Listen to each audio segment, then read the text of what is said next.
जय हिंद। हम लोग कल राज्यपाल के बारे में देख चुके थे। आज हम इस वीडियो में आगे खींचने का प्रयास करते हैं। ओके देन स्टार्ट करते हैं। राज्यपाल की जो चर्चा है आर्टिकल 153 से लेकर आर्टिकल 159 तक जो है राज्यपाल की चर्चा है। इस आर्टिकल के अंतर्गत हम एक ट्रिक भी बताए थे। ट्रिक क्या था? तो रकानी कायोसस में राज्यपाल का टोटल जो है ट्रिक के माध्यम से हम आर्टिकल पढ़ा दिए थे कल। ओके, आर्टिकल 161 में राज्यपाल की सज़ा माफ़ करने की शक्ति है, जो कि मृत्यु दंड को छोड़ के अन्य सभी सज़ा माफ़ कर सकता है। कौन? तो राज्यपाल। ओके देन अब देखते हैं आर्टिकल 163 में बोला गया है कि राज्य मंत्री परिषद के गठन करता है। मतलब राज्यपाल को यह अधिकार है कि राज्य में मंत्री परिषद का गठन करे। ओके, यहाँ तक कोई दिक्कत नहीं है। आर्टिकल 164 में क्या बात बोली गई है कि मुख्यमंत्री की नियुक्ति की चर्चा है। मुख्यमंत्री की नियुक्ति, और मुख्यमंत्री की नियुक्ति कौन करेगा? तो मुख्यमंत्री की नियुक्ति जो करता है वो राज्यपाल करता है। ओके, और केंद्र में पीएम की नियुक्ति राष्ट्रपति करता है। केंद्र में राष्ट्रपति पीएम की, और राज्य में सीएम मतलब मुख्यमंत्री की नियुक्ति राज्यपाल करेगा। ओके देन यहाँ तक कोई दिक्कत नहीं है। आर्टिकल 165 में एडवोकेट जनरल की चर्चा है। एडवोकेट जनरल का अर्थ होता है महाधिवक्ता। राज्य सरकार का प्रथम विधि अधिकारी इसे बोला जाता है। केंद्र में प्रथम विधि अधिकारी कौन था? तो केंद्र में प्रथम विधि अधिकारी कौन था? तो केंद्र में था वो अटर्नी जनरल मतलब महान्यायवादी, और राज्य में एडवोकेट जनरल मतलब महाधिवक्ता। ओके देन यहाँ तक कोई दिक्कत नहीं। यह राज्य सरकार का प्रथम विधि अधिकारी होता है, जो हम अभी बोल दिए। 167 में क्या है? 167 में बोला गया है कि सीएम का ये कर्तव्य है कि वो मंत्री परिषद की बैठक की अध्यक्षता करते हुए निर्णय ले, और निर्णय लेने के बाद जो है इसकी जानकारी किसे दे? तो राज्यपाल को दे। ठीक है, राज्यपाल को। कोई बैठक बुलाएगा ना मंत्री परिषद का बैठक, सीएम अगर बुलाता है तो इसकी जानकारी उसे राज्यपाल को देना पड़ेगा। किस आर्टिकल के अंतर्गत ये बात बोला गया है? तो आर्टिकल 167 में ये बात बोली गई है। यहाँ तक कोई दिक्कत नहीं। 168 में जो है विधानमंडल की चर्चा है। विधानमंडल की चर्चा है, जिसे राज्य का संसद भी आप बोल सकते हैं। इसी में जो है विधानसभा और विधान परिषद चुन के आते हैं। ओके, तो विधानमंडल की बात बोली गई है। इसके दो सदन होते हैं। सदन में कौन कौन? तो विधान परिषद और विधानसभा, और अंग बोल दिया तो विधान परिषद, विधानसभा और अंग में राज्यपाल। केंद्र में बोल दिया तो लोकसभा, राज्यसभा, और अंग में बोल दिया और जोड़ दीजिएगा उसमें राष्ट्रपति। इसमें राज्यपाल जोड़े थे, उसमें राष्ट्रपति जोड़ दीजिएगा। यहाँ तक कोई दिक्कत नहीं। अब आगे देखते हैं। आर्टिकल 167 में क्या था? 70 में तो विधानसभा की चर्चा है। आर्टिकल 171 में क्या है? तो विधान परिषद की संरचना के बारे में बोला गया। किस तरह से विधान परिषद की संरचना होती है, किस तरह से चुने जाते हैं, इसमें सारी बात बोली गई है। कैसे? तो समझते हैं ध्यान से। देखिए, ये हो गया पूरा विधानमंडल, टोटल जो है विधानमंडल हो गया। और विधानमंडल की चर्चा आर्टिकल 168 के अंतर्गत आता है। ओके देन विधानसभा की चर्चा आर्टिकल 170 में आते हैं। ठीक है, और विधान परिषद का सृजन जो है आर्टिकल 169 के अंतर्गत आते हैं। अब समझते हैं ध्यान से कि इनमें से कौन निम्न सदन है, इनमें से कौन उच्च सदन है। ओके, विधानसभा को निम्न सदन बोला जाता है, और इसे अस्थायी सदन बोला जाता है। ठीक है, राज्य में ये होता है निम्न सदन बोला जाता है, इसे प्रथम सदन भी बोला जाता है, और अस्थायी सदन बोला जाता है। कहने का अर्थ ये होगा कि विधानसभा कभी भंग हो सकता है, लेकिन विधान परिषद भंग नहीं होता है। ठीक है, ये बात याद रखिएगा। तो इसे निम्न सदन बोला गया है, और इसे प्रथम सदन भी बोला जाता है विधानसभा को।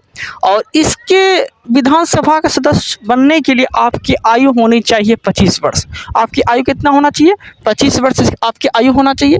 और इसमें जो सदस्य बन सकता है, सदस्य चुने जाते हैं, अधिकतम कितना चुना जा सकता है? तो अधिकतम 500 मतलब अधिकतम 500 सदस्य चुने जा सकते हैं। ओके देन यहाँ तक कोई दिक्कत नहीं है। तो ये देख लिए हम विधानसभा के बारे में। आप देखते हैं विधान परिषद के बारे में। विधान परिषद के बारे में हम लोग जानेंगे। तो विधान परिषद जो है ये उच्च सदन इसे बोला जाता है, इसे अस्थायी सदन बोला जाता है। विधान परिषद कभी भी भंग नहीं होता है। विधानसभा भंग हो सकता है, लेकिन विधान परिषद भंग नहीं होगा। ओके, इसे द्वितीय सदन बोला जाता है। द्वितीय सदन विधान परिषद को बोला जाता है।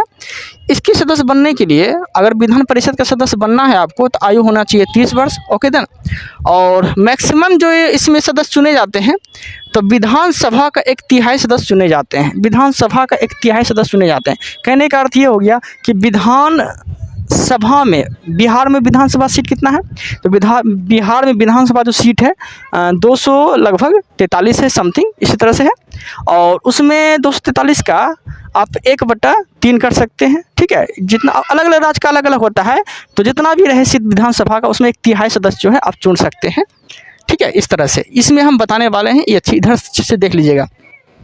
देखिए किस तरह से चुना जाता है, विधान परिषद की संरचना किस तरह से चुन के हुए सदस्य जो है इसमें आते हैं। देखिएगा विधानसभा से किस तरह से चुन के आएंगे, तो विधानसभा में अगर बिहार में 243 सीट है, 243 सीट है, तो 243 का 1/3 कर देंगे, काटेंगे तो लगभग जितना निकल जाए उसे चुन के इसके बाद विधानसभा में से चुन के विधान परिषद में भरा जाएगा, ठीक है।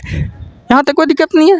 अब स्थानीय सरकार से हम लोग 1/3 सदस्य चुन सकते हैं। कहने का अर्थ ये हो गया जिसे बोलते हैं पंचायत मतलब कि मुखिया लोग जो है मतलब चुन के अपना इसमें भेज सकता है विधान परिषद में 1/3 सदस्य। ओके देन इस तरह से होता है, ठीक है। उसके बाद 1/6 सदस्य जो है राज्यपाल द्वारा नियुक्त किया जाता है, 1/6 सदस्य राज्यपाल द्वारा नियुक्त किया जाता है। ओके देन जितना भी हो जाए जितना भी हो जाए अपना विधानसभा में अगर है तो उसमें 1/6 सदस्य जो है चुन के राज्यपाल लाते हैं, तो वैसे जोड़ेंगे तो लगभग 12 सदस्य जो है चुन के वो लाते हैं राज्यपाल, ठीक है इस तरह से।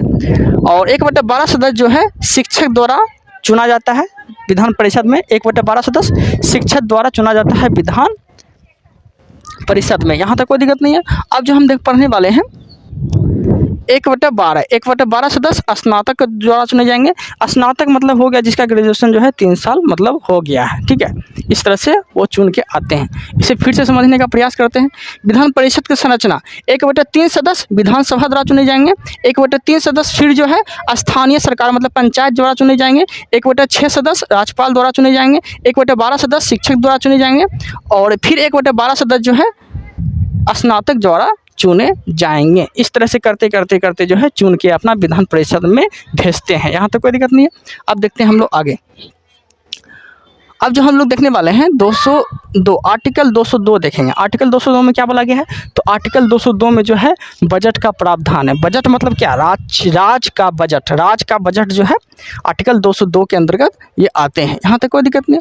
आर्टिकल 213 में जो है राज्यपाल का अध्यादेश है, राज्यपाल का अध्यादेश आर्टिकल 213।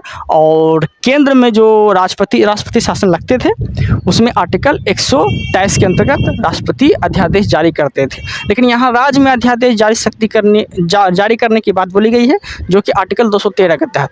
राज्य में राज्यपाल आर्टिकल 213 के तहत अध्यादेश जारी करेगा, ओके। और केंद्र में राष्ट्रपति जो अध्यादेश 123 के अंतर्गत जारी करेगा। ये बात अच्छे से ध्यान रखिएगा।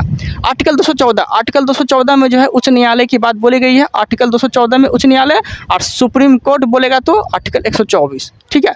उच्च न्यायालय मतलब हाई कोर्ट जिसकी चर्चा आर्टिकल 214 में है, और सुप्रीम कोर्ट मतलब 124 जिसकी चर्चा आर्टिकल 124 में है, ओके। उसके बाद समझते हैं ध्यान से। उसके बाद बोला गया है कि उच्च न्यायालय, ठीक है, उच्च न्यायालय जो है प्रथम जो उच्च न्यायालय चुना गया था तो 1861 अधिनियम के अंतर्गत चुना गया था प्रथम उच्च न्यायालय, ओके। और 1862 में जो है कोलकाता में, मुंबई में और मद्रास में इस तरह से उच्च न्यायालय बना था, ओके। 1861 अधिनियम बोलेगा तो 1861 जो उच्च न्यायालय लिया गया था, और 1862 में खुला था। कहाँ पे, तो कोलकाता, मुंबई, मद्रास इस तरह से खुला था। उच्च न्यायालय में अगर आपको बनना है तो 5 साल या तो जज रहिए या फिर 10 साल वकील रहिए, ठीक है। 5 साल जज या 10 साल वकील, ठीक है। कहने का अर्थ ये हो गया कि अगर 5 साल आप जज भी हैं, डिस्ट्रिक्ट कोर्ट में अगर 5 साल जज भी हैं या फिर 10 साल वकील भी हैं, तो भी हाई कोर्ट की जज बनने की आपकी योग्यता है। यहाँ तक कोई दिक्कत नहीं है। अब हम आगे देखते हैं। अलग अलग उच्च न्यायालय, ठीक है, अलग अलग उच्च न्यायालय की अलग अलग संख्या होती है, और उच्च न्यायालय की संख्या का निर्धारण जो करता है, जजों की संख्या का निर्धारण ये राष्ट्रपति करते हैं, ओके। और सुप्रीम कोर्ट में जजों की संख्या का निर्धारण कौन करता है, तो संसद करता है, ठीक है, ये याद रखिएगा, ओके। उम्मीद है कि आप लोग को अच्छे से समझ में आ गया होगा। और वर्तमान में जो हाई कोर्ट है ये टोटल 25 हाई कोर्ट है, और पटना हाई कोर्ट बोलेगा तो पटना हाई कोर्ट की स्थापना 1916 में किया गया था, ओके। उम्मीद है कि आप लोग अच्छे समझ में आ गया होगा। इस वीडियो में इतना है। आप लोग को मेरा कंटेंट अच्छा लगा है, चैनल को सब्सक्राइब कर लीजिएगा। Thank you, thanks for watching.